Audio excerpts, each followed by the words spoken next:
इस सेशन में हम जानकारी लेंगे किस प्रकार हम कोरल ड्रॉ को ओपन कर सकते हैं और उसके इंटरफेस के कौन कौन से भाग हैं। तो आइए सबसे पहले डेस्कटॉप पे बने हुए कोरल ड्रॉ X8 के आइकन को आप डबल क्लिक करें। जैसे ही आप डबल क्लिक करते हैं आपके पास कोरल ड्रॉ का यूज़र इंटरफेस ओपन होना शुरू हो जाता है। आपकी कंप्यूटर की स्पीड के अनुसार थोड़ा सा समय ये ले सकता है। यहाँ यदि आप नीचे की तरफ देखें तो आपके पास कोरल ड्रॉ X8 और उसका इनिशियलाइजिंग यूज़र इंटरफेस का मैसेज यहाँ पे अवेलेबल है। जैसे आपके पास कोरल ड्रॉ ओपन होता है तो आपके पास यहाँ पे एक वेलकम स्क्रीन ओपन हो जाती है। आइए सबसे पहले हम कुछ एक चीज़ों को समझते हैं यहाँ पे कोरल ड्रॉ के इंटरफेस से रिलेटेड।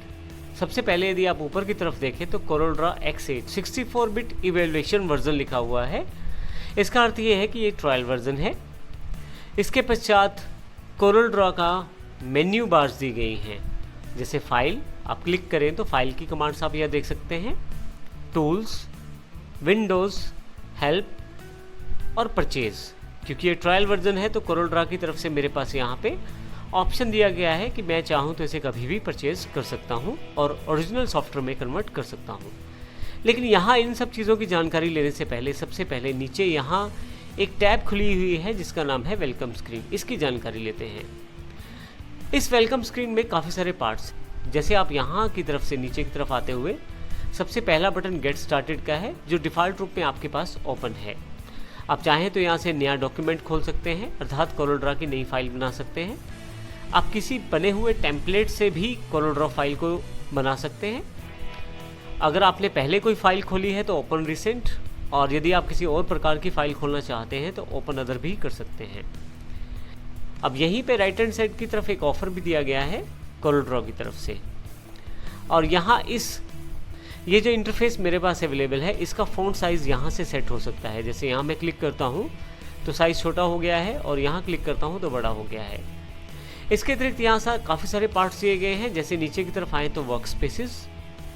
अब यहाँ पे वर्क स्पेस का अर्थ कोरल ड्रॉ के द्वारा अलग अलग तरह के टूल्स, मेन्यूज़ अवेलेबल करवाना, जिसके द्वारा आप आसानी से अपने कार्य को कर पाएँ। इसमें मेन्यूज़ तो वही रहते हैं लेकिन उसको दिखाने का तरीका अलग हो जाता है।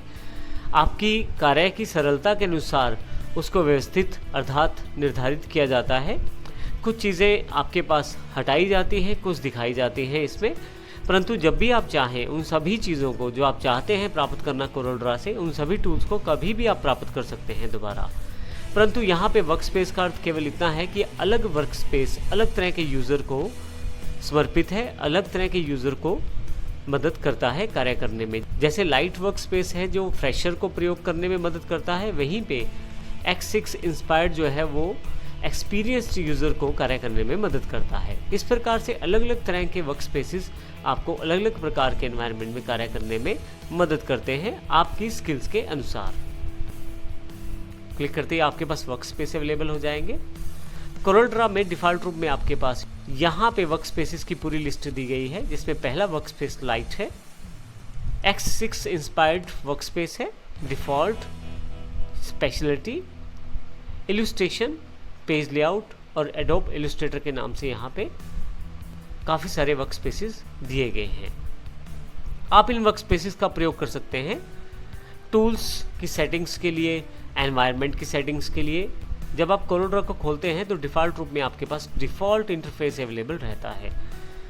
किसी भी चीज़ की अधिक डिस्क्रिप्शन यहाँ पे पूरी तरह से कोरल ड्रॉ में जानकारी दी जाती है। जब मैं लाइट पे क्लिक करता हूँ तो यहाँ नीचे की तरफ the light work space is ideal for new users who are getting started.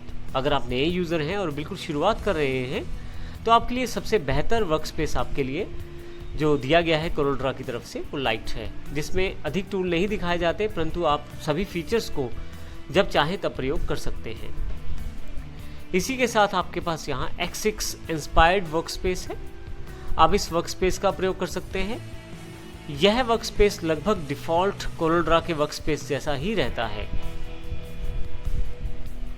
परंतु इसका प्रयोग एक्सपीरियंस्ड कोरल ड्रॉ यूज़र्स के द्वारा ज़्यादा किया जाता है या उनके लिए ज़्यादा सूटेड रहता है, क्योंकि नई सभी विशेषताओं के साथ आपको फिर भी ऐसा लगेगा कि कोरल ड्रॉ में आप जाने पहचाने तरीके से फैमिलियर एनवायरनमेंट में काम कर रहे हैं। इसी के साथ जैसा हमने डिफ़ॉल्ट में देखा, डिफ़ॉल्ट पे क्लिक करते एक डिफ़ॉल्ट इंटरफेस अवेलेबल हो जाएगा।